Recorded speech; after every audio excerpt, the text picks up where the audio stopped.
August মাসের 1 তারিখ। এ সময়টাতেও আমি কারাগারে বন্দী ছিলাম। বাহিরে যুদ্ধ চলছিল, সত্য মিথ্যার লড়াই। পৃথিবীর সূচনা লগ্ন থেকেই সত্য মিথ্যার লড়াই শুরু হয়েছিল। আদম আলাইহিস সালাতু ওয়াস সালামকে যখন জান্নাতে আল্লাহ সুবহানাহু ওয়া তাআলা সম্মানের সঙ্গে রাখলেন, ইবলিসের সহ্য হলো না, পিছনে লেগে গেল। সত্য এবং মিথ্যার লড়াই শুরু হয়ে গেল। দুনিয়াতে আগমন করলেন, হাবিল কাবিলের লড়াই শুরু হয়ে গেল। কাবিল নিহত হলো। এভাবেই ফেরাউন আসলো, মুসাও আসলেন, লড়াই শুরু হলো। ফেরাউনকে আল্লাহ সুবহানাহু ওয়া তাআলা চুবিয়ে মারলেন, মুসা আলাইহিস সালামকে মুক্তি দিলেন। এমনি ভাবে ইব্রাহিম আলাইহিস সালাতু ওয়াস সালাম এলেন, নমরুদ আসলো। ইব্রাহিম আলাইহিস সালাম নমরুদকে দাওয়াত দিলেন, নমরুদ তাকে আগুন নিক্ষেপ করলো। বিজয় ইব্রাহিম আলাইহিস সালামের হয়েছিল। এমনি ভাবে আকা নামদার তাজদার মদিনা মুহাম্মদুর রাসূলুল্লাহ সাল্লাল্লাহু আলাইহি ওয়াসাল্লাম সত্য নিয়ে আগমন করলেন। আবু জাহেল, আবু লাহাবরা তার প্রতিবন্ধক হয়ে বাতিলের পক্ষ হয়ে দাঁড়ালো। আল্লাহ সুবহানাহু ওয়া তাআলা তার নবীকে বিজয় দান করলেন। আবু জাহেল, আবু লাহাবদেরকে পৃথিবীর ইতিহাসের নিকৃষ্টতম আস্থা করে নিক্ষেপ করেছেন। ভারতবর্ষে ইংরেজরা সত্যের আলোকে নিভিয়ে দেওয়ার জন্য চেষ্টা করেছিল। আল্লাহ সুবহানাহু ওয়া তাআলা তাদেরকে ধ্বংস করে দিয়েছেন। বাংলাদেশের বুকের উপরে এক জগদ্দল পাথর চেপে বসেছিল। গুম, খুন, হত্যা, ধর্ষণ, জুলুম, অত্যাচার, নির্যাতন পৃথিবীর আইয়ামে জাহিলিয়াতকে হার মানিয়েছিল। সাংবাদিক থেকে মানবাধিকার কর্মী, আলেম থেকে মূর্খ, ছাত্র থেকে শিক্ষক, কেউ সেদিন তার জুলুম অত্যাচারের হাত থেকে মুক্তি পায়নি। সাংবাদিক ইলিয়াস পিনাকি, কনক সারোয়ার, মাহমুদুর রহমান রেহমান, এরকম ভাবে শফিক রেহমান সহ সাগর রনিকে হত্যা করা হলো, অনেককে বন্দী করা হলো, কাউকে দেশ ছাড়া করা হলো।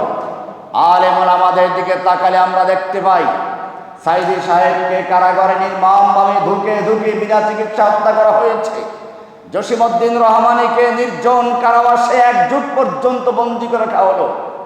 মিজানুর রহমান আজহারিকে দেশ ছাড়া করা হলো। হেফাজতের আলেমদেরকে যে কারাগার ভরে ফেলা হয়েছিল, কাউকে ধর্ষণের পর্যন্ত মামলা দিতে লজ্জাবোধ করেনি।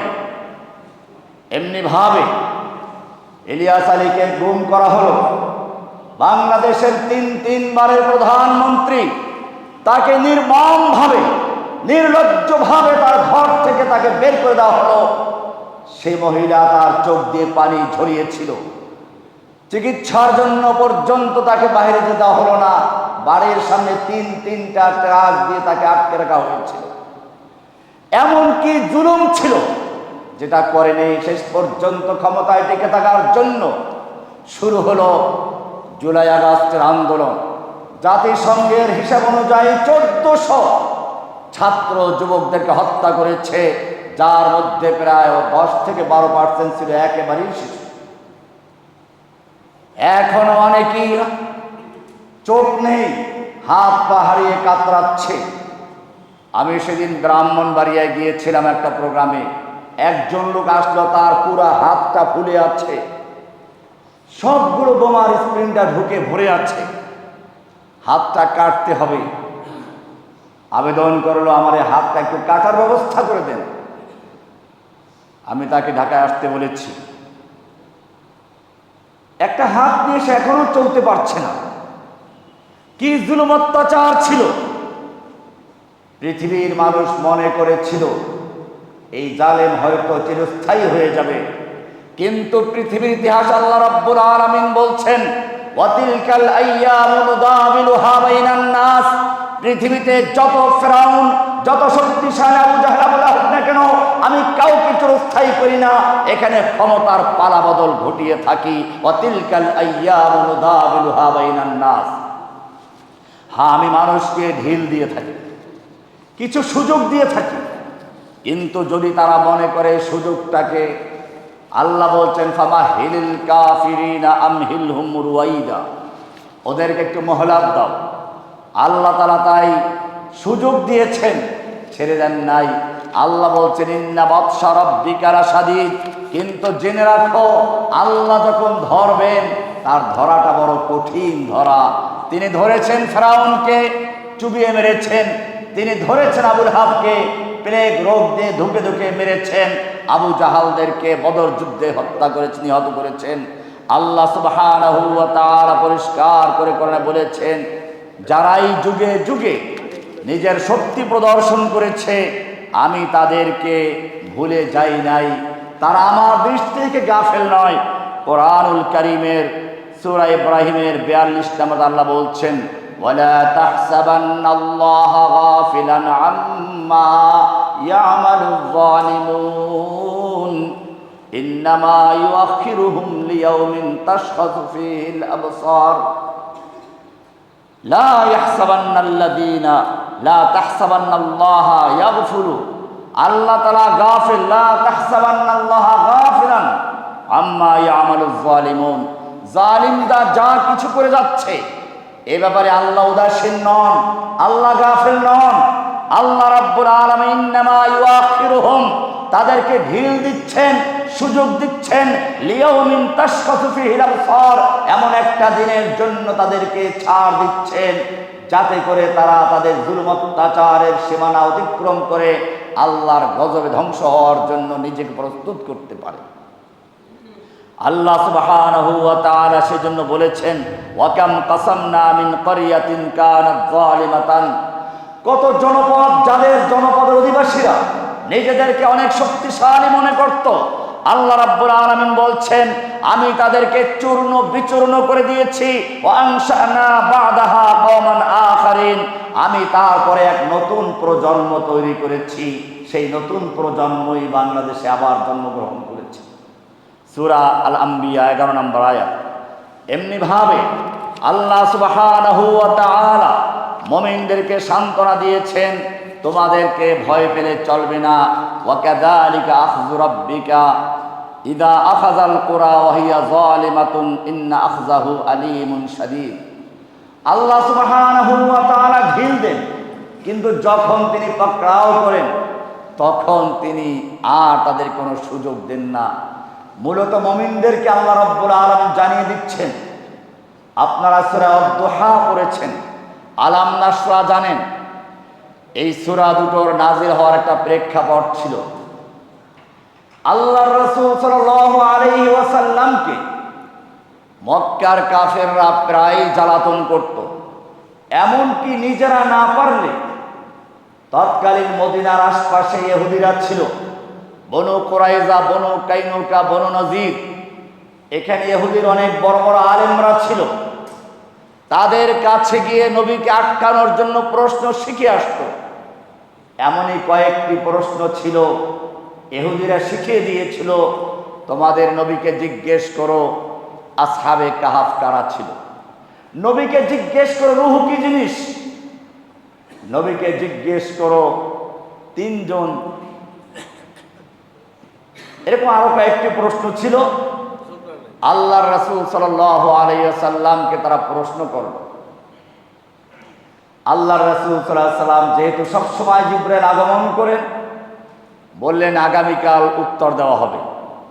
ইনশাআল্লাহটা বলতে খেয়াল করেননি। নবীর ভুল ছোট হলেও অনেক বড়, কারণ তিনি হচ্ছেন নবী, তাকে লোকেরা অনুসরণ করবে। আল্লাহ সুবহানাহু ওয়া তাআলা জিবরিলকে বললেন, খবরদার তুমি যাবে না, কারণ সে বলেছে আগামীকাল উত্তর দিবে। সে উত্তর দেয়, দেখি কেমনি উত্তর দেয়। ওহী বন্ধ হয়ে গেল। একদিন, দুদিন, 3 দিন নয়, সপ্তাহ চলে যাচ্ছে। আল্লাহর রাসূলকে উপহাস করতে লাগলো, কারণ তিনি প্রতিটা ওহী মানুষের কাছে প্রচার করতেন।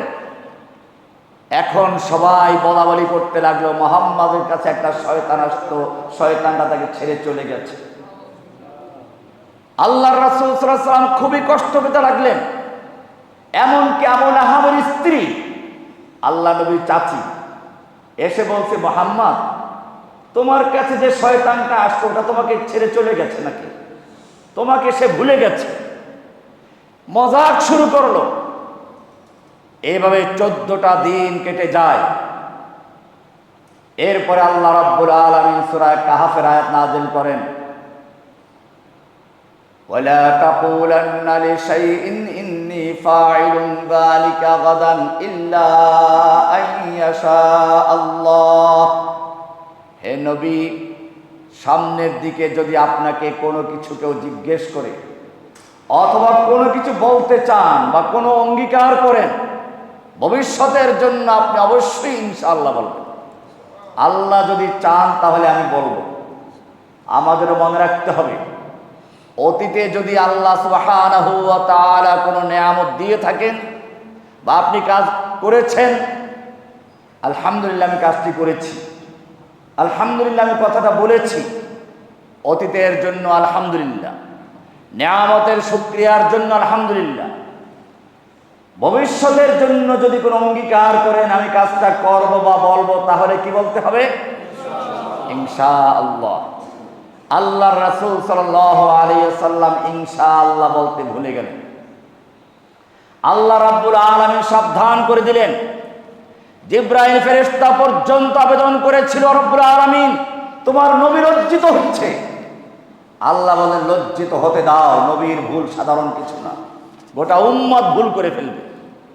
সমস্ত ফেরেশতারা আবেদন করছেন, আল্লাহ বলছেন লজ্জিত হতে দাও। এবারে ওহী চলে আসলো, সঙ্গে সঙ্গে উত্তরগুলো দিলেন। আল্লাহর নবী অনেক কষ্ট পেলেন।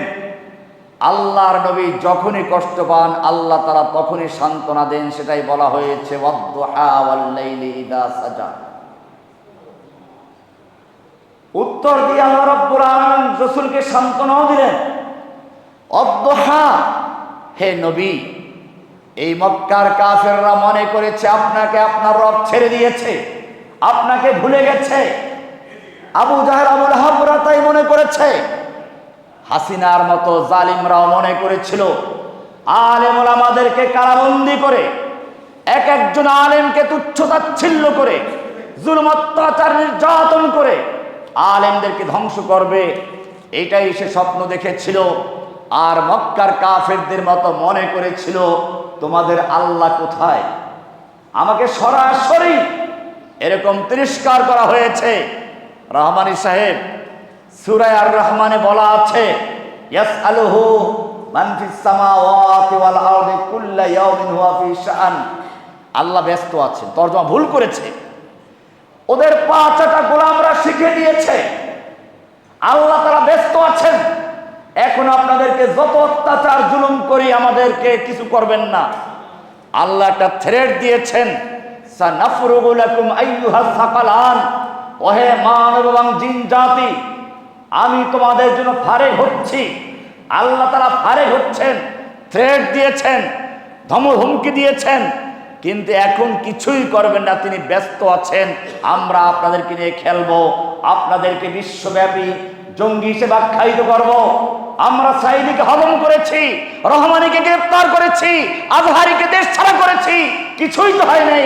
এরকম যখন তাদের জুলুম অত্যাচার সীমা লঙ্ঘন করেছিল, আল্লাহ রাব্বুল আলামিন তখন জানিয়ে দিলেন, ইন্না বাতশা রাব্বিকা লাশাদীদ, জেনে রাখো তোমার চেয়ে ফেরাউন অনেক শক্তিশালী হয়েছিল, আমি তাকে চুবিয়ে মেরেছি। নমরুদ যখন শক্তিশালী হয়েছিল, আমি তার নাকের ভিতরে দুর্বল মশা ঢুকিয়ে দিয়ে তাকে জুতা পিটাই করে হত্যা করেছি, ধ্বংস করেছি। আর তুমি তার চেয়ে শক্তিশালী নাও, তোমাকে আমি ধ্বংস করার জন্য বড় কোনো শক্তি পাঠাবো না, স্কুল কলেজের ছোট ছোট বাচ্চাদেরকে দিয়ে তোমাকে জুতা পিটাই করে দেশ ছাড়া করার ব্যবস্থা আমি করেছি। জুলাই আগস্টের বীর সেই ছাত্রদেরকে আমি জানাই আন্তরিক মোবারকবাদ। যারা সেদিন জীবন দিয়েছে তাদের জন্য মাগফিরাত কামনা করছি। যারা বিভিন্ন হাসপাতালে আহত হয়ে কাতরাচ্ছে, অসুস্থ আছে, তাদের জন্য দোয়া করছি, রব্বুল আলামিন এই বীর সন্তানদেরকে তুমি দ্রুত আজলা শিফা কামিলা দান করো, আমিন। যুগে যুগে এভাবেই যখন জালিমরা এক পর্যায়ে আল্লাহকে ভুলে যায়, আল্লাহর সঙ্গে চ্যালেঞ্জ করে, নমরুদ বলেছিল, ফেরাউন বলেছিল তার উজির হামানকে, আমার জন্য একটা উঁচু টাওয়ার নির্মাণ করো, আমি মুসার রবকে দেখে নিতে চাই। কি দুঃসাহস, আমার উপর দিয়ে আবার কে আছে? ফেরাউন দাবি করেছিল। কোরআন বলছে ফাহাশারা ফানাদা, সে তার দেশের সমস্ত মানুষকে বড় এক বিশাল মাঠে জড়ো করলো, এরপরে রাজকীয় ঘোষণা করলো। ফাহাশারা ফানাদা, কোরআন বলছে সে হাসর করলো। হাসর মানে বিশাল সমাবেশ। হাসরের দিনে আমরা বলি হাসর মানে জড়ো করা, বিশাল সমাবেশ। কোরআন বলছে ফাহাশারা ফানাদা, সে তার দেশের জনগণকে একত্রিত করলো এবং ঘোষণা করলো আনা রব্বুকুমুল আ'লা, আমি তোমাদের সবচেয়ে বড় রব। শুধু এ পর্যন্তই না, এরপরে সে বলেছে মা আলিমতু মিন ইলাহিন গায়রি, আমি ছাড়া তোমাদের আর কোন আল্লাহ বলে আছে বলে আমার জানা নেই, আমি বিশ্বাস করি না। এরপরে তিনি আরো সাবধান করলেন লাইন ইত্তাখাযতা ইলাহান গায়রি লা আজআলান্নাকা মিনাল মাসজুনিন, আমাকে বাদ দিয়ে যদি অন্য কোন আল্লাহ গ্রহণ করো, আমাকে বাদ দিয়ে যদি আর কারো ক্ষমতার বিশ্বাস করো, আমি সোজা তোমাদেরকে জেলে ঢুকিয়ে দেব। ফেরাউন যেরকম ভাবে জেলে ঢুকিয়ে দিয়েছিল, ঠিক তেমনি ভাবে এই নব্য ফেরাউন, লেডি ফেরাউনও ঠিক তেমনি ভাবে তার বিরুদ্ধে যে কথা বলেছে, তার ক্ষমতাকে যে চ্যালেঞ্জ করেছে, তাদেরকে সে জেলে ঢুকিয়েছে, দেশ ছাড়া করেছে, অত্যাচার করেছে, গুম করেছে, খুন করেছে, পালাক করে ধর্ষণ করিয়েছে। এমন কোনো অন্যায় নেই যা ইয়েমের জাহিলিয়াতে ঘটেছিল হাসিনার আমলে ঘটে নাই।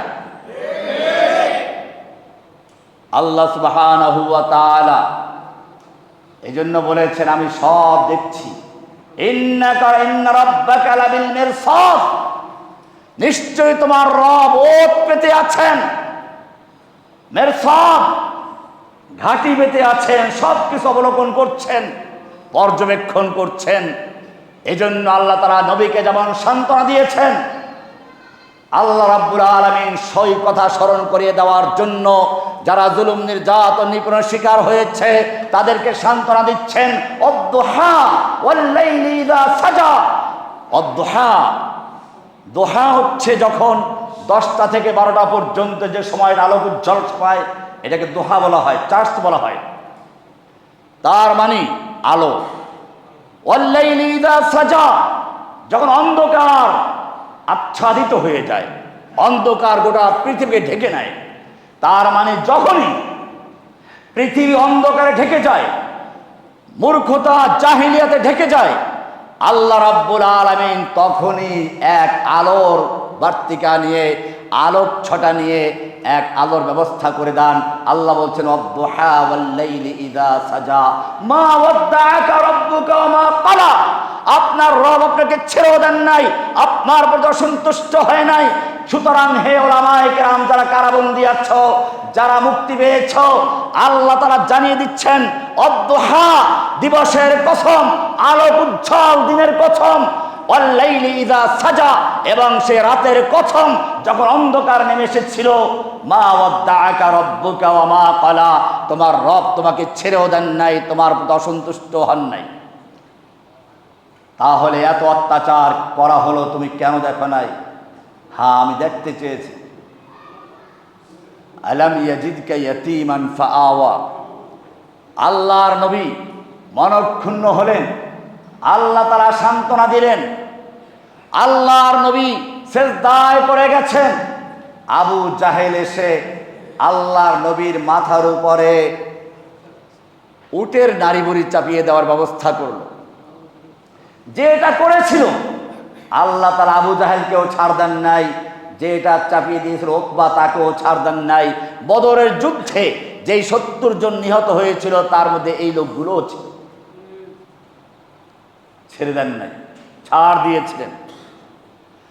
আল্লাহর নবী সাল্লাল্লাহু আলাইহি ওয়াসাল্লাম তখন দোয়া করেছিলেন রাব্বুল আলামিন, এই মক্কার 2টা প্রভাবশালী লোক আছে, 2টার যে কোনো একটাকে তুমি হেদায়েত দিয়ে ইসলামকে শক্তিশালী করো।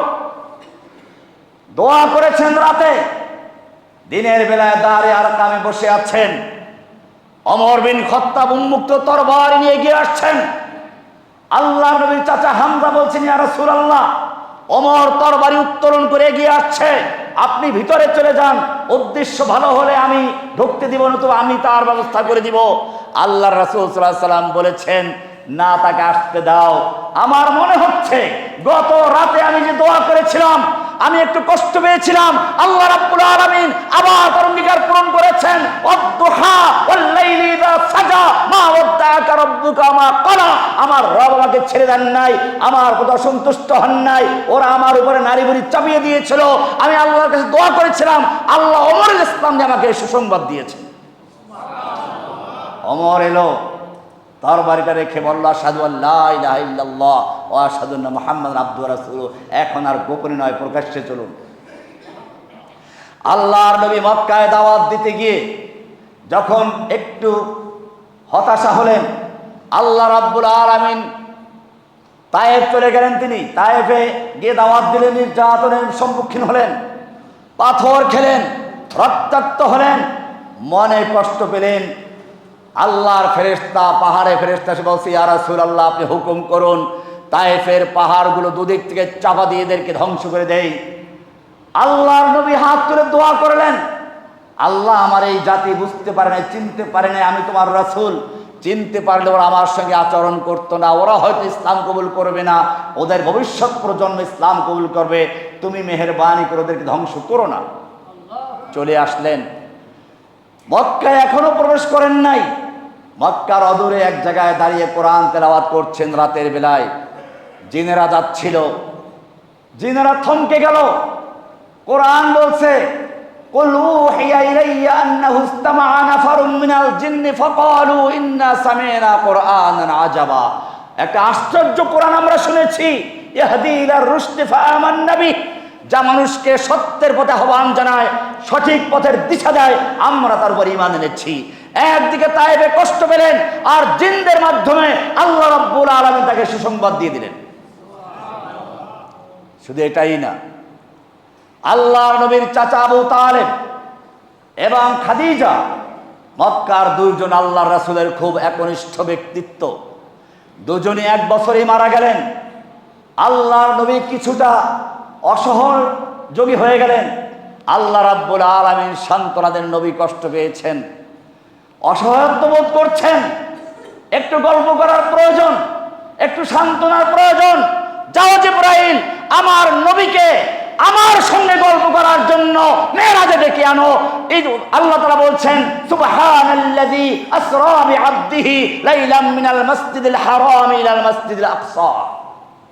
কোরআনে ইসরার কথা বলা হয়েছে, মসজিদুল হারাম থেকে বাইতুল মুকাদ্দাস পর্যন্ত। এরপরের বাকি অংশ বুখারী সহ হাদিসের সব কিতাবে উল্লেখ রয়েছে। আল্লাহর রাসূল এক এক আসমান ভেদ করে, 7 আসমান ভেদ করে সিদরাতুল মুনতাহা পর্যন্ত পৌঁছে গেছে। আল্লাহর সঙ্গে 14 দফা আলোচনা হয়েছে। আমার মেরাজ সম্পর্কে আলোচনা আপনারা নেটে পাবেন, ওখানে সেই 14 দফায় কি কি আলোচনা ছিল সব ওখানে আছে, বিস্তারিত আলোচনা হলো। আল্লাহর নবী সাল্লাল্লাহু আলাইহি ওয়াসাল্লাম যখনই একটু হতাশা বোধ করতেন, যখনই কোনো কষ্ট পেতেন, সঙ্গে সঙ্গে আল্লাহ সুবহানাহু ওয়া তাআলা সেই কষ্ট দূর করার ব্যবস্থা করে দিতেন। মেরাজ থেকে আসলেন, আবু জাহেলদের শত্রুতা আরো বেড়ে গেল। আল্লাহর নবীকে হত্যা করার জন্য চক্রান্ত শুরু হলো, আল্লাহর নবীকে হত্যার জন্য ঘেরাও করা হলো। আল্লাহ রাব্বুল আলামিন বললেন, এবারে আপনার জন্য বিজয়ের দ্বার উন্মুক্ত করা হচ্ছে।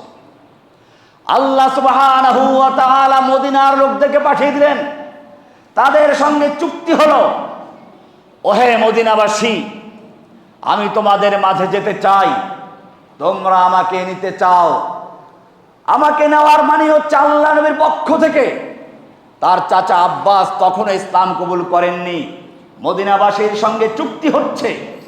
আব্বাস বিশ্বস্ত ছিলেন, দেখলেন আল্লাহর নবীও যেতে চাচ্ছেন, আর মদিনার লোকেরাও নিতে চাচ্ছে। আল্লাহর রাসূল সাল্লাল্লাহু আলাইহি সাল্লামের ভাবসাব দেখে আব্বাস দাঁড়িয়ে বলেন, ওহে মদিনাবাসী, তোমরা কি জানো তোমরা কি করতে যাচ্ছ? মুহাম্মদ সাল্লাল্লাহু আলাইহি সাল্লামকে যদি তোমরা মনে করো মক্কায় অসহায় রয়েছে, তাহলে ভুল মনে করছো। জেনে রাখো আল্লাহর কসম, বনু হাশিম বনু মুত্তালিবের একটা লোক থাকা পর্যন্ত মুহাম্মাদের কেউ ক্ষতি করতে পারবে না। কিন্তু তোমরা কি জানো মুহাম্মাদকে মদিনায় নেওয়ার মানে হচ্ছে গোটা আরব তোমাদের বিরুদ্ধে যুদ্ধে লিপ্ত হবে। তোমরা মুহাম্মাদকে নেওয়ার মানে হচ্ছে তোমাদের যুবকদেরকে হত্যা করা হবে। মুহাম্মাদকে নেওয়ার মানে হচ্ছে তোমাদের স্ত্রীগুলো বিধবা হবে। মুহাম্মাদকে নেওয়ার মানে হচ্ছে তোমার সন্তানগুলো এতিম হবে। মুহাম্মাদকে নেওয়ার মানে হচ্ছে মদিনার ব্যবসা বাণিজ্য বন্ধ হয়ে যাবে। এই সব কিছু যদি মেনে নিতে চাও তাহলে বুঝে শুনে নাও, নেওয়ার পরে ছেড়ে দাও, আগেই বুঝে নাও। আল্লাহর নবীর চাচা এই বক্তব্য দেওয়ার সঙ্গে সঙ্গে মদিনার আনসারদের নেতা সাদ ইবনে উবাদা দাঁড়িয়ে বলছেন, ইয়া রাসূলুল্লাহ, আমরা সেই মুসার জাতির মতো বলবো না, ইযহাব আনতা ওয়া রাব্বুকা ফাকাতিলা ইন্না হাহুনা কাঈদুন, তুমি আর তোমার রবকে যুদ্ধ করো, আমরা এখানে বসে পড়লাম। ইয়া রাসূলুল্লাহ, আমরা আপনাকে অঙ্গীকার করছি, আমরা আপনার ডানে থাকবো, বামে থাকবো, সামনে থাকবো, পিছনে থাকবো, এমনকি যদি আমাদেরকে উত্তর সমুদ্রে ঝাঁপ দিতে বলেন, আমরা আপনার হুকুম মেনে উত্তর সমুদ্রে ঝাঁপ দিতে দ্বিধা করবো না। কিন্তু আমাদেরও একটা শর্ত আছে, আমাদেরও একটা শর্ত আছে। আল্লাহ তাআলা নিশ্চয়ই আপনাকে বিজয় দান করবেন, তখন আমাদের মদিনাবাসীকে রেখে দিয়ে আপনি মক্কায় যেতে পারবেন না। আল্লাহর রাসূল সাল্লাল্লাহু আলাইহি ওয়াসাল্লাম সে শর্ত মেনে নিলেন, মদিনায় হিজরত করলেন। আবার আপনারা জানেন মদিনার থেকে হুদায়বিয়া পর্যন্ত আসলে উমরা করতে বাধাগ্রস্ত হলেন। মক্কার লোকেরা ঢুকতে দিল না, ফিরে যেতে হলো। সাহাবায়ে কেরামদের মধ্যে অনেকেই কষ্ট পেলেন, কারণ 1400 সাহাবায়ে কেরাম উমরা করার জন্য এসেছেন ইহরাম পরে, সাথে কোরবানির পশু আছে। আল্লাহর রাসূল সাল্লাল্লাহু আলাইহি ওয়াসাল্লাম উসমানকে পাঠালেন, মক্কার লোকদেরকে বুঝাও আমরা উমরা করতে এসেছি, যুদ্ধ করতে আসি নাই। আমরা ইহরামের কাপড় পরিধান করে এসেছি, অস্ত্র নিয়ে আসি নাই। আমরা কোরবানির পশু সঙ্গে এনেছি, লৌহ বর্ম পরে আসি নাই। ওসমান মদিনায় গেলেন, ওসমান মক্কায় গেলেন। ওসমান মক্কার খুব জনপ্রিয় ব্যক্তি ছিলেন, ইসলাম গ্রহণ করার আগেও জনপ্রিয় ছিলেন। শুধু জনপ্রিয় নয়, আরবের ইতিহাস পড়লে দেখা যায় আমরা যেরকম আমাদের মা বোনেরা বাচ্চাদেরকে ঘুম পাড়াবার জন্য বিভিন্ন লৌরি গায়, কবিতা গায়, ঠিক তেমনি ভাবে আরবের মেয়ে লোকেরা ওসমানকে দিয়ে সেই লৌরি দিত, উহিব্বুকা ওয়ার রহমান হুব্বা কুরাইশিন ওসমান, হে আমার আদরের বাচ্চা, আমি তোমাকে ঠিক সেভাবে ভালোবাসি যেরকম কুরাইশের লোকেরা ওসমানকে ভালোবাসে। এই জনপ্রিয় ব্যক্তিকে মক্কায় পাঠানো হলো। মক্কার লোকেরা চিন্তা করলো মুহাম্মদ সাল্লাল্লাহু আলাইহি ওয়াসাল্লাম নিজে এখন আছেন ওখানে, মক্কার কাছে এসে গেছেন। 1400 সাহাবায়ে কেরাম তার সঙ্গে আছে, মুহাজিররা আছে, আনসারের নেতারা আছে, যুবকরা আছে। এই লোকগুলোকে ধ্বংস করতে পারলে আমাদের আর ইসলামকে নিয়ে চিন্তা করতে হবে না। তবে ভয়ও আছে, একটু পরীক্ষা করে দেখি তাদের শক্তিটা কেমন। একটা গুজব ছড়িয়ে দিল, ওসমানকে হত্যা করা হয়েছে। আমাদেরকে মাঝে মধ্যে গুজব ছড়িয়ে দেওয়া হয়, চট করে ঢুকে পড়বো। কিন্তু জেনে রাখো, তোমার মতো গুজব মক্কার কাফেররাও ছড়িয়েছিল। আল্লাহর নবী সেদিন কি করেছিলেন শোনো। যখন আল্লাহর নবীর তাবুতে খবর ছড়িয়ে পড়লো, মক্কার লোকেরা গুজব ছড়িয়ে দিল ওসমানকে হত্যা করা হয়েছে, উদ্দেশ্য দেখি কি প্রতিক্রিয়া হয়, মুহাম্মাদের সঙ্গীরা ঐক্যবদ্ধ থাকে কিনা, জুলাই আগস্টের শহীদরা সেই লোকগুলো ঐক্যবদ্ধ আছে কিনা, এটা পরীক্ষা করার জন্য যখন আল্লাহর নবীর সেই তাবুতে খবর ছড়িয়ে পড়লো, হুদায়বিয়াতে খবর ছড়িয়ে পড়লো ওসমানকে হত্যা করা হয়েছে, আল্লাহর নবী সাল্লাল্লাহু আলাইহি সাল্লাম নিজে তাবুত থেকে বেরিয়ে গেলেন। জোরে ডাক দিলেন, ইয়া আসহাবাস শাজারা, সাহাবারা ওসমানকে মক্কায় পাঠিয়ে দিয়ে বিভিন্ন গাছের তলায় গিয়ে একটু বিশ্রাম নিচ্ছিলেন। কি খবর আসে দেখি। আল্লাহর নবী জোরে ডাক দিলেন, ওহে গাছের নিচে অবস্থানকারী লোকেরা চলে আসো। 1400 সাহাবায়ে কেরাম চলে আসলেন। আল্লাহর নবী সাহাবায়ে কেরামদের জিজ্ঞেস করলেন, আমার কাছে খবর এসেছে আমার ওসমানকে হত্যা করা হয়েছে। কোন বার্তাবাহককে, কোন দূতকে হত্যা করা আন্তর্জাতিক আইন স্বীকৃতি দেয় না, কোন মানবতার মধ্যে পড়ে না। আমার ওসমানকে হত্যা করা হয়েছে, কে কে রাজি আছো? আমি হাত বিছিয়ে দিলাম, আমার হাতের উপর হাত রেখে বায়াত করো। ওসমান হত্যার বদলা নিতে গিয়ে হয়তো মক্কা বিজয় করব, নতুবা সকলে শহীদ হব। ইম্মা শরিয়া ওয়া ইম্মা শাহাদা, হয় শরিয়াত নয় শাহাদাত। আল্লাহর জন্য জীবন বাজি, মারলে শহীদ বাঁচলে গাজী। কে রাজি আছো? হাত বিছাও। 1400 সাহাবায়ে কেরাম, শুধু একজন লোক পালিয়ে গেছে, বাকি সব সাহাবায়ে কেরাম আল্লাহর নবীর হাতের উপরে হাত রেখে বায়াত করলো। সাহাবায়ে কেরাম কবিতা পড়তে লাগলেন, নাহানুল্লাযীনা বায়াউ মুহাম্মাদা আলাল জিহাদে মা বাকিনা আবাদা। আমরা সে জাতি যারা আল্লাহর নবী মুহাম্মাদের হাতে হাত রেখে বায়াত করেছি।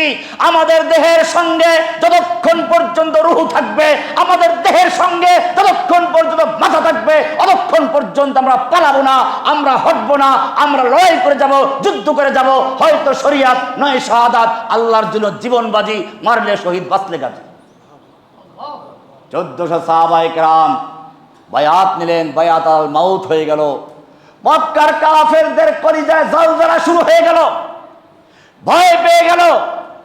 এখন বললো, না না, আমরা তো ওসমানকে হত্যা করি নাই, ভুল কথা, গুজব কথা। কে ছড়ালো এটা? জানে না, ধরা পড়লে জানে না, হাসিনাও জানে না, গুজব ছড়ায়। ইতিহাস পড়বেন, ইতিহাস জানবেন, কোরআন হাদিসের ইতিহাসগুলো সব মিলে যাবে। গুজব ছড়ানো হচ্ছে। যখন আল্লাহর নবী বায়াত দিলেন, ওদের কলিজায় ভয় ঢুকে গেল। ঠিক তেমনি ভাবে এখনো যারা গুজব ছড়ায়, যদি ঐক্যবদ্ধ ভাবে আবার মাঠে নামতে পারেন, ওরা বাংলাদেশে এখনো যারা হাসিনাকে ফিরিয়ে আনার স্বপ্ন দেখছে, 10 বছর পানি খেয়ে একবারে বাংলা ছেড়ে দিল্লি থেকে তারপরে শ্বাস নেবে। এই জন্য ঐক্যবদ্ধ থাকতে হবে। খবরদার। ওদের নেত্রী বলেছিল পালায় না, পালিয়ে গেছে, ওরাও পালাবে। এখন পর্যন্ত এই জাতি সজাগ আছে, সচেতন আছে। মনে রাখতে হবে, মক্কার কাফেররা ভয় পেয়ে গেল। এবারে চুক্তি প্রস্তাব নিয়ে আসলো। চুক্তি হলো, আল্লাহ রাব্বুল আলামিন এই বায়াতে এত খুশি হয়েছেন, কোরআনের সূরা ফাতহ পড়বেন, পরিষ্কার আয়াত আছে, লাকাদ রাদিয়াল্লাহু আনিল মুমিনিনা ইয ইউবাইউনাকা তাহতা আশ-শাজারা। আল্লাহ তাআলা মুমিনদের প্রতি সন্তুষ্ট হয়ে গেছেন, রাজি হয়ে গেছেন। লাকাদ রাদিয়াল্লাহু, আল্লাহ রাজি হয়ে গেছেন, আল্লাহ খুশি হয়ে গেছেন, আল্লাহ সন্তুষ্ট হয়ে গেছেন। আনিল মুমিনিনা, ওই মুমিনদের উপরে যারা আপনার কাছে গাছের নিচে বসে বায়াত করেছিল। ইয ইউবাইউনাকা তাহতা আশ-শাজারা, যারা গাছের নিচে বসে আপনার হাতের উপর হাত রেখে বায়াত করেছিল। শুধু খুশি হন নাই, এরপরে যেটা বলেছেন আরো গুরুত্বপূর্ণ। এটা ছিল 10 নম্বর আয়াত সূরা ফাতর। 18 নম্বর থেকে আল্লাহ বলছেন, ইন্নাল্লাযীনা ইউবাইউনাকা ইন্নামা ইউবাইউনাল্লাহ ইয়াদুল্লাহি ফাওকা আইদিহিম। নিশ্চয়ই ইন্নাল্লাযীনা ইউবাইউনাকা, হে নবী, যারা আপনার হাতে হাত রেখে সেই গাছের নিচে বসে বায়াত করেছিল, ইন্নামা ইউবাইউনাল্লাহ, তারা আপনার হাতের উপর হাত রেখে বায়াত করে নাই, বরং তারা বায়াত করেছে ইন্নামা ইউবাইউনাল্লাহ, তারা আল্লাহর সঙ্গে বায়াত করেছে। ইয়াদুল্লাহি ফাওকা আইদিহিম, সেদিন তাদের হাতের উপরে স্বয়ং আল্লাহর নিজের হাত ছিল। সুবহানাল্লাহ। ইয়াদুল্লাহি ফাওকা আইদিহিম, তাদের হাতের উপরে আল্লাহর হাত ছিল। বায়াত পাওয়া গেল। আমাদের দেশে বায়াত আছে, কিন্তু মনে রাখবেন এই বায়াত এখানে বলা হয় নাই। মানুষকে বিভ্রান্ত করে। বায়াত হচ্ছে, এই বায়াত কোনো মিষ্টি খাওয়ার বায়াত না, এই বায়াত কোনো পীর মুরিদের বায়াত ছিল না। এই বায়াত ছিল একজন মুমিনের জন্য জীবন উৎসর্গ করার বায়াত। একজন মুমিনকে গ্রেফতার করা হয়েছে, একজন মুমিনকে বন্দী করা হয়েছে। এই খবর নবীর তাবুতে চলে গেছে, নবী তার জীবন উৎসর্গ করছেন। আর এখন হাজার ওসমান বাংলাদেশ সহ বিশ্বের বিভিন্ন জায়গায় জেলে বন্দী হয়ে আছে, কেউ খবর রাখে না। হাজার ওসমানরা জেলখানার অন্ধকুঠিতে কাতরাচ্ছে, আয়নাঘরগুলিতে গুম হয়ে আছে। ডক্টর আফিয়া সিদ্দিকা বিশ্বের একজন সবচেয়ে বড় বিজ্ঞানী, 18টা ডক্টরেট ডিগ্রি আছে যার, আমেরিকার সবচেয়ে বড় এক সময়ের ডিগ্রিধারী। সেই আফিয়া সিদ্দিকা এখনো মানবাধিকারের নামে যারা স্লোগান দেয়, নারীদের অধিকার নিয়ে যারা কথা বলে, সে আফিয়া সিদ্দিকা এখন আমেরিকার জেলে কাতরাচ্ছে। কিসের মানবাধিকার? আমরা জেলে ছিলাম, আমাদেরকে কারোর সঙ্গে কথা বলতে দেওয়া হয় নাই, আমাদেরকে সবসময় নির্জন কারাবাসে রাখা হতো। একটা কুকুর কেউ একা রাখলে পাগল হয়ে যায়। আমি বলেছিলাম সেদিন কারারক্ষীদেরকে, জেলার সুপারকে, আপনারা কিসের মানবাধিকারের কথা বলেন, কিসের হিউম্যান রাইটসের কথা বলেন? আমাদেরকে হিউম্যান রাইটস নয়, মানবাধিকার নয়, অ্যানিমাল রাইটস, পশুর যে অধিকার সেটা ফেরত দাও। পশুর সঙ্গে যে আচরণ করা হয় আমাদের সঙ্গে তার চেয়ে খারাপ আচরণ করা হয়েছে। বেরিয়ে পড়ে আমাকে জেলে রাখা হয়েছে, আমাকে রাখা হয়েছে, কারো বয়ান করা শোনা কথা বলছি না। একাধারে 7 মাস পর্যন্ত কারাগারে বেরিয়ে পড়িয়ে রাখা হয়েছিল আমাকে। কি অপরাধ করেছিলাম? কোরআন হাদিসের কথা বলেছিলাম, জালেমের বিরুদ্ধে কথা উচ্চারণ করেছিলাম, সেজন্য আমাকে কারাগারে বন্দী করা হয়েছিল। তোমাদের সেই ওসমানের চেতনা কোথায় ছিল? হুদায়বিয়ার চেতনা কোথায় ছিল? মনে রাখতে হবে, আবার যদি বাংলার জমিনে এরকম কোন দুঃসাহস কোন জালিম দেখাতে আসে, সেদিন যেন সেই হুদায়বিয়ার মতো সাহাবায়ে কেরাম যেমন নবীর হাতে বায়াত দিয়েছিল, সেরকম যেন ময়দানে ঝাঁপিয়ে পড়তে পারো ঐক্যবদ্ধভাবে। যে কোনো জালিমের চক্রাঙ্গানিকে, যে কোনো জালিমের হুমকিকে মোকাবেলা করে জীবনের তাজা রক্ত দিয়ে, যেভাবে আবু সাঈদরা, সেই মুগ্ধরা জীবন দিয়েছিল, প্রয়োজনে আবার আরেকবার আবার মাঠে নামতে হবে ইসলামকে বিজয়ী করার জন্য। মনে রাখতে হবে, যতক্ষণ পর্যন্ত বাংলার জমিনে ইসলামের হুকুমত কায়েম না হবে, অতক্ষণ পর্যন্ত মানবাধিকার প্রতিষ্ঠা হতে পারে না। আমাদেরকে মানবাধিকার শিখাতে আসো, মানবাধিকার শিখাও। সেটা শিখিয়ে যে দেশে এখনো জাহিলি যুগে যেরকম ভাবে কন্যা সন্তান হওয়াকে অপরাধ মনে করা হতো, কোরআন বলছে, ওয়াইদা বুশশিরা আহাদুহুম বিল উনসা যাল্লা ওয়াজহুহু মুসওয়াদ্দা ওয়া হুয়া কাযীম। সেই যুগে যখন কাউকে কন্যা সন্তান হয়েছে বলে সুসংবাদ দেওয়া হতো, কোরআন বলছে সুসংবাদ দেওয়া হতো, তার চেহারাটা মলিন হয়ে যেত, চিন্তায় পড়ে যেত, অপমান সহ্য করে, লাঞ্ছনা সহ্য করে কন্যা সন্তানকে জীবিত রাখবো নাকি জীবন্ত কবর দিয়ে দেব। জীবন্ত কবর দেওয়া হতো। কোরআন তার প্রতিবাদ করেছে কি সুন্দর ভাষায়, ওয়াইদাল মাউউদাতু সুইলাত বিআইয়ি যামবিন কুতিলাত। কিয়ামতের দিবসে সেই জীবিত যাদের কবর দেওয়া হয়েছিল তাদেরকে জিজ্ঞেস করা হবে, বিআইয়ি যামবিন কুতিলাত, কি অপরাধ ছিল তোমার, কেন কবর দেওয়া হয়েছিল? আপনারা জানেন, সাধারণত আদালতে অপরাধীকে জিজ্ঞেস করা হয়, ভিকটিমকে নয়। কিন্তু কোরআন বলছে ওয়াইদাল মাউউদাতু সুইলাত, ভিকটিমকে জিজ্ঞেস করা হবে, যাদের জীবিত কবর দেওয়া হয়েছিল তাদেরকে জিজ্ঞেস করা হবে। কেন? এটা কোরআনের তাফসিরে লেখে, এর কারণ হচ্ছে এই, যারা জীবন্ত কবর দিয়েছিল তারা এত বড় জালিম, এত ভয়ঙ্কর, এত বড় অপরাধী যে তাদেরকে সম্বোধন করে আল্লাহ যে জিজ্ঞেস করবেন সেই যোগ্যতাও রাখে না, সেই যোগ্যতাও রাখে না। সেজন্য তাদেরকে জিজ্ঞেস করা হবে সেই যাকে কবর দেওয়া ছিল তাকে, বিআইয়ি যামবিন কুতিলা। এই ইসলামকে তোমরা মানবতা শিখাও। বলে অর্ধেক কেন দেয়? অর্ধেক এখনো তোমার সেই উন্নত দেশে গিয়ে দেখো, অর্ধেক দূরের কথা, সম্পদ দেয় না। আজকে পাশের দেশে যাও, হিন্দুদের স্বামী যদি মারা যায়, আজকে বিয়ে হয়েছে, কালকে বিধবা হয়ে গেছে, সারা জীবনে মেয়ে আর বিয়ে বসতে পারবে না। তাকে যদি নরকে যেতে হয়, কি তাদের স্বর্গে যেতে হয়, স্বামীর চিতায় তাকে আত্মহতি দিতে হবে। এটার বিরুদ্ধে ইসলাম আন্দোলন করেছে। ভালো কিছু খেতে পারবে না, কোনো ভালো সম্মেলনে যেতে পারবে না, আলাদা থাকতে হয়। যে ইসলাম এইগুলোর বিরুদ্ধে প্রতিবাদ করে তাদেরকে মানবতা শিখাও।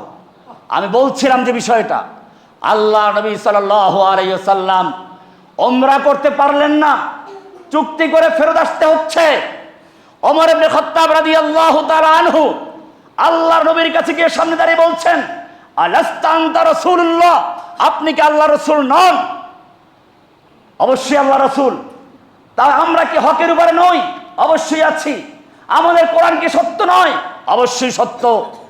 আমরা যদি মারা যাই তাহলে জান্নাতে যাব, ওরা যদি মরে জাহান্নামে যাবে, সত্য নয় কি? আল্লাহ রাসূল সাল্লাল্লাহু আলাইহি ওয়াসাল্লাম অবশ্যই বলে, তাহলে আমরা কেন এই সব শর্ত মেনে নিচ্ছি যেগুলো আমাদের বিরুদ্ধে যাচ্ছে?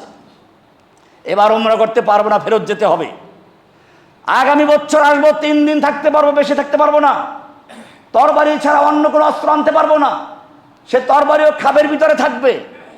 মক্কার থেকে কেউ যদি ইসলাম গ্রহণ করে মদিনায় যায়, ফেরত দিতে হবে। কিন্তু মদিনার থেকে ইসলাম ত্যাগ করে কেউ মক্কায় গেলে ফেরত দেওয়া হবে না।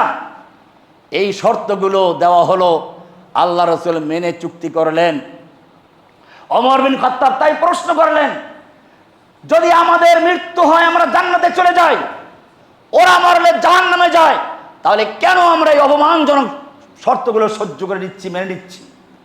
আল্লাহ রাসূল সাল্লাল্লাহু আলাইহি ওয়াসাল্লাম বললেন, আনা রাসূলুল্লাহ, আমি আল্লাহর রাসূল। ভালো করে বুঝে রাখো, কোরআন হাদিসের কথা যখন আসবে, তোমার যুক্তিতে মিলুক বা না মিলুক, বিনা দ্বিধায় বিনা শর্তে মেনে নেওয়াই হচ্ছে এই শিক্ষা। আল্লাহ রাসূল বলেন, আনা রাসূলুল্লাহ, আমি আল্লাহর রাসূল। এরপরে ওমর আর কিছু বলতে পারবেন? কিছুই বলতে পারেন নেই। চলে গেলেন আবু বকরের কাছে। আবু বকর, তিনি কি আল্লাহর রাসূল নন? বলে, হ্যাঁ, তিনি অবশ্যই আল্লাহর রাসূল। আমরা কি সত্যের উপরে নই? অবশ্যই সত্যের উপরে। আমরা যদি মারা যাই তাহলে জান্নাতে যাব না? অবশ্যই। ওরা যদি মারা যায় জাহান্নামে যাবে না? অবশ্যই। বলে, তাহলে কেন আমরা এই শর্তগুলো মেনে নিচ্ছি? আমাদের বিপক্ষে আমাদের সবগুলো অপমানজনক শর্ত মেনে নিচ্ছি কেন? আবু বকর কি উত্তর দিয়েছিলেন এবারে শুনুন ভালো করে। এটার নাম ঈমান, এটার নাম আনুগত্য। সঙ্গে সঙ্গে আবু বকর একই উত্তর দিলেন, হুয়া রাসূলুল্লাহ, তিনি আল্লাহর রাসূল। আল্লাহ রাসূল কি বলেছিলেন? আনা রাসূলুল্লাহ, আমি আল্লাহর রাসূল। আবু বকর কি বললেন? হুয়া রাসূলুল্লাহ, তিনি আল্লাহর রাসূল। এর উপরে কোনো কথা বলা যাবে না। মনে রাখতে হবে, এখানে বড় শিক্ষা রয়েছে। কোরআন এবং হাদিস থেকে যখন কোনো বিষয় প্রমাণিত হবে, তার সামনে কোনো প্রতিবাদ করা, তা নিয়ে আপোষ প্রশ্ন তোলা, এটা আল্লাহ এবং আল্লাহর রাসূলের বিরুদ্ধে প্রশ্ন করা হয়। সুতরাং যারা প্রশ্ন করে আল্লাহ নারীদেরকে কেন অর্ধেক সম্পত্তি দিল, তাদের এই প্রশ্ন সরাসরি কোরআনের আয়াতের বিরুদ্ধে। সূরা নিসার 11 নম্বর আয়াতে বলা হয়েছে, ইউসিকুমুল্লাহু ফি আওলাদিকুম লিয-যাকারি মিসলু হাযযিল উনসায়াইন। আল্লাহ তোমাদেরকে আদেশ করছেন, ওসিয়াত করছেন, তোমাদের একজন পুরুষ 2 জন নারীর সমান সম্পত্তি পাবে। আইনটা কার? আল্লাহ। যারা আল্লাহর আইনকে নিয়ে যারা আপত্তি করে, প্রশ্ন তুলে, চাই সে নারী অধিকারের নামে হোক, নারী কমিশনের নামে হোক, সেই লোকগুলো প্রশ্ন করছে কার বিরুদ্ধে? কোরআন পরিষ্কার বলছে, মা কানা লিল মুমিনিন ওয়ালা মুমিনাতিন আন ইয়াকুনা লাহুমুল খিয়ারাতু ইযা কাদাল্লাহু ওয়া রাসূলুহু আমরান। আল্লাহ এবং আল্লাহর রাসূল যখন কোনো বিষয়ে সিদ্ধান্ত দেন, কোনো বিষয় আদেশ করেন, তখন সেখানে কোনো মুমিন পুরুষ নারী যেই হোক না কেন, কারো কোনো আপত্তি করার সুযোগ নেই। হুকুমটা কার? আল্লাহ। আল্লাহর নবী সাল্লাল্লাহু আলাইহি ওয়াসাল্লাম হুদায়বিয়া থেকে ফেরত যাচ্ছেন, আল্লাহ তাআলা পথে নাযিল করে দিলেন, ইন্না ফাতাহনা লাকা ফাতহাম মুবিনা। হে নবী, আপনাকে ওমর বলেছে অপমানজনক সহ্য, অপমানজনক শর্ত, কিন্তু জেনে রাখবেন এটা অপমান নয়। ইন্না ফাতাহনা লাকা ফাতহাম মুবিনা, একটা পুরা সূরা নাযিল হয়ে গেল, আমি আপনাকে স্পষ্ট মহান বিজয় দান করেছি। বাস্তবিক তো বিজয় হয়েছিল। এই শর্তের চুক্তির পরে মক্কার থেকে আর যুদ্ধের আশঙ্কা নেই। এবারে আল্লাহ নবী নিজের সেনাবাহিনী গঠন করলেন। এবারে আল্লাহ নবী বিভিন্ন রাষ্ট্রপ্রধানদেরকে পত্র লিখছেন। এবারে আল্লাহ নবী সাল্লাল্লাহু আলাইহি সাল্লাম কাজ চালিয়ে যাচ্ছেন। মদিনার আশপাশের এলাকাগুলো সব ইসলামের ছায়াতলে চলে আসলো, এবং এক পর্যায়ে আল্লাহর রাসূল সাল্লাল্লাহু আলাইহি সাল্লাম ওরা নিজেরা শর্ত ভঙ্গ করেছিল, সেই শর্তের একটা দিক ছিল, ভঙ্গ করার পরে আল্লাহ রাসূল সাল্লাল্লাহু আলাইহি সাল্লাম মক্কা বিজয়ের অভিযান চালালেন। 10,000 সাহাবায়ে কেরামদের নিয়ে তিনি মক্কা আক্রমণ করলেন। যুদ্ধ করতে হয় নাই, ওই যারা হুঙ্কার দিয়েছিল, হুমকি দিয়েছিল, আল্লাহর নবীর 10,000 সাহাবায়ে কেরাম যখন মক্কার পাশে এসে আস্তানা গেল রাতের বেলায়, আল্লাহর নবী বললেন, খবরদার, রাতের বেলায় ওরা দূর থেকে আমাদেরকে দেখবে আর অনুমান করবে আমরা কতজন আছি। এই জন্য প্রত্যেক গোত্রের লোকেরা আলাদা আলাদা চুলা জ্বালাবে। রাত্রে রুটি খেতে হবে, আলাদা আলাদা চুলা জ্বালাবে। আর একটা কাজ করবে, খবরদার, পায়খানা বেশি বানাবে না, পায়খানা কম বানাবে। কারণ রাতের বেলায় দূরের থেকে যখন আলো দেখবে, চুলা দেখবে, হিসাব করবে এক এক চুলায় কয়জন আর পাক হতে পারে। 10 জন করে হলে যদি কতটা চুলা হয়, 1000 চুলা হয়, তাহলে কত লোক হবে, এটা দিয়ে তারা অনুমান করবে, সংখ্যা হিসাব করবে। এরপরে ভোর রাতে তারা গোয়েন্দারা আসবে, কারণ তাঁবুর ভিতর তো গোয়েন্দা যেতে পারবে না। ভোর রাতে যখন বাথরুমের সামনে লাইন দেখবে, তারপর হিসাব করবে কিরকম লোক আছে, এই জন্য বাথরুম কম বানাও। কিন্তু ওই পর্যন্ত যেতে হয় নাই। আল্লাহর নবীর প্রথম কৌশল যেটা ছিল, বাতি আগুন বেশি জ্বালাও। তৎকালীন মক্কার নেতা আবু সুফিয়ান দূর থেকে অনেক আগুন দেখে বলল, আল্লাহর কসম, মুহাম্মাদুন জাওয়াল খামিস, মুহাম্মদ সাল্লাল্লাহু আলাইহি ওয়াসাল্লাম তার পূর্ণ শক্তি নিয়ে, পূর্ণ বাহিনী নিয়ে মক্কায় আক্রমণ করার জন্য এসে গেছেন। আবু সুফিয়ান নিজে গেল, ধরা খাইল, শেষ পর্যন্ত ইসলাম কবুল করেছে। ওখানে ইতিহাসে আমি বলতে যাচ্ছি না। আল্লাহর নবী বললেন, যাও মক্কায় গিয়ে লোকদেরকে বলো, তোমার ঘরে যারা আশ্রয় নিবে আমি তাদেরকে নিরাপত্তা দান করলাম। যারা নিজের ঘরের ভিতরে ঢুকে থাকবে, দরজা বন্ধ করে থাকবে, আমি নিরাপত্তা দিলাম। যারা খানায় কাবার সামনে আশ্রয় নিবে, নিরাপত্তা দিলাম। কিন্তু যুদ্ধ করতে আসলে তার দেহের সঙ্গে মাথা থাকবে না। আবু সুফিয়ান চলে গেল মক্কায়, ঘোষণা করলো, তার স্ত্রী এসে মোষ মোড়াতে শুরু করলো, তোমাদের নেতা পাগল হয়ে গেছে, আমার নেতৃত্বে যুদ্ধ করো। আবু সুফিয়ান বলল, আমি পাগল নই, তোমরা আমার বীরত্ব জানো। ইসলামের বিরুদ্ধে যত যুদ্ধ হয়েছে সব যুদ্ধের কমান্ডার ছিলাম আমি, লিডার ছিলাম আমি। আমি ভীতু লোক নই, বাস্তব দেখেছি। মুহাম্মাদের সামনে যেতে পারো, স্ত্রী বিধবা করতে চাও, সন্তানকে এতিম করতে চাও, নিজের জীবনটা দিতে চাও, তাহলে মুহাম্মাদের সঙ্গে যুদ্ধ করতে যাও, নতুবা সব চুপচাপ থাকো। আল্লাহ নবী বীরের বেশে মক্কায় প্রবেশ করলেন। মক্কার লোকদের জিজ্ঞেস করো, হে মক্কার লোকেরা, আজকে তোমরা আমার থেকে কেমন আচরণ আশা করছো? মক্কার লোকেরা বলল, একজন উত্তম ভ্রাতা, উত্তম চাচার থেকে যা আশা করা যায় তাই করছি। 10,000 তরবারি একটা ইশারার জন্য অপেক্ষা করছে, একটু ইঙ্গিত দিলে গর্দানগুলো পড়ে যায়। আল্লাহর নবী সেদিন মক্কার কাফেরদেরকে বললেন, শোনো, যদিও তোমরা আমাকে হত্যার চক্রান্ত করেছিলে, যদিও আমার বেলালকে নির্যাতন করেছ, সুমাইয়াকে লজ্জাস্থানে বর্ষা দিয়ে আঘাত করে হত্যা করেছ, আম্মার ইবনে ইয়াসিরকে পানিতে চুবিয়েছ, ইয়াসিরকে হত্যা করেছ, সব কিছু আমার জানা আছে। বদরে 70 জনকে হত্যা করেছ, তোমরা হুনাইনে আক্রমণ করেছ, তোমরা আহজাব খন্দকের যুদ্ধে আক্রমণ করেছিলে মদিনাতে তসতস করে দেওয়ার জন্য, সব আমার জানা আছে। কিন্তু জেনে রাখো, আমি এখন বিজয়ী। আজকে আমি তোমাদের সে কথাই বলবো যে আমার ভাই ইউসুফ আলাইহিস সালাতু ওয়াস সালাম যখন তার ভাইয়েরা চক্রান্ত করে কূপে ফেলে দিয়েছিল, সেই ইউসুফের কাছে যখন আবার ভাইয়েরা ধরা পড়লো, এসে যখন তার হাতের মুঠোর ভিতর চলে আসলো, সেদিন ইউসুফ আলাইহিস সালাতু ওয়াস সালাম প্রতিশোধ নিতে না গিয়ে তার ভাইদেরকে যা বলেছিলেন, আজকে আমি তাই বলবো, ইযহাবু আনতুমুত তুলাকা লা তাসরিবা আলাইকুমুল ইয়াউম। আজকে তোমাদের বিরুদ্ধে আমার কোনো ক্ষোভ নেই, তোমাদের বিরুদ্ধে আমার কোনো প্রতিশোধ হওয়ার ইচ্ছা নেই। ইযহাবু আনতুমুত তুলাকা, যাও, আমি তোমাদের সকলকে সাধারণ ক্ষমা ঘোষণা করব। কিন্তু জেনে রাখবেন, আল্লাহর নবী এটা বিজয় লাভ করলেন। আমি বলেছিলাম, আদ-দুহা ওয়াল লাইলি ইযা সাজা মা ওয়াদ্দাআকা রাব্বুকা মা ক্বালা। ওহে যুবকেরা, তোমরা যারা আল্লাহর পথে নেমেছ, ওহে যুবকেরা যারা জুলাই আগস্টে যুদ্ধ করেছ, জেনে রাখবে, আল্লাহ তাআলার ওয়াদা, মা ওয়াদ্দাআকা রাব্বুকা মা ক্বালা, আল্লাহ তাআলা তোমাদের ছেড়েও দেন নাই, আল্লাহ তাআলা তোমাদের প্রতি অসন্তুষ্ট হন নাই। মাঝে মধ্যে পরীক্ষা তো করতে হবে, পরীক্ষা হচ্ছে। সাহাবায়ে কেরাম পরীক্ষা করেছেন, রাসূলকে পরীক্ষা করেছেন। আল্লাহ তাআলা পরিষ্কার জানিয়ে দিন, ইন্না ফাতাহনা লাকা ফাতহাম মুবিনা, আমি তোমাদেরকে মহান বিজয় দান করলাম, সুস্পষ্ট বিজয় দান করলাম। আমাদের মনে রাখতে হবে, আমাদের সামনে এখনো যাত্রা শেষ হয় নাই, সফর শেষ হয় নাই।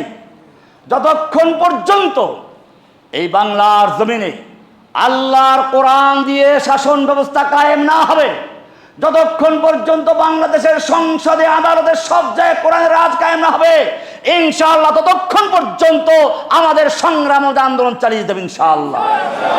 আল্লাহ সুবহানাহু ওয়া তাআলা আমাদের সকলকে বুঝার এবং আমল করার তৌফিক দান করুন, আমিন।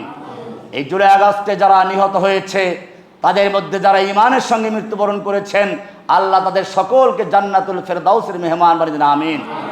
যারা আহত হয়ে এখনো পঙ্গুত্ব বরণ করেছে, যারা বিভিন্ন হাসপাতাল, আল্লাহ তাদেরকে শেফায়ে কামিলা আজরা নসিব করুন, আমিন। আল্লাহ সুবহানাহু ওয়া তাআলা আমাদেরকে বাংলার জমিনে দ্বীন কায়েমের জন্য সর্বাত্মক চেষ্টা করার তৌফিক দান করুন, আমিন। ওয়া সাল্লাল্লাহু তাআলা আলা নবিয়িনা মুহাম্মদ ওয়া আলা আলিহি ওয়া সাহবিহি আজমাইন। যারা সুন্নাত পড়েন সুন্নাত পড়েন।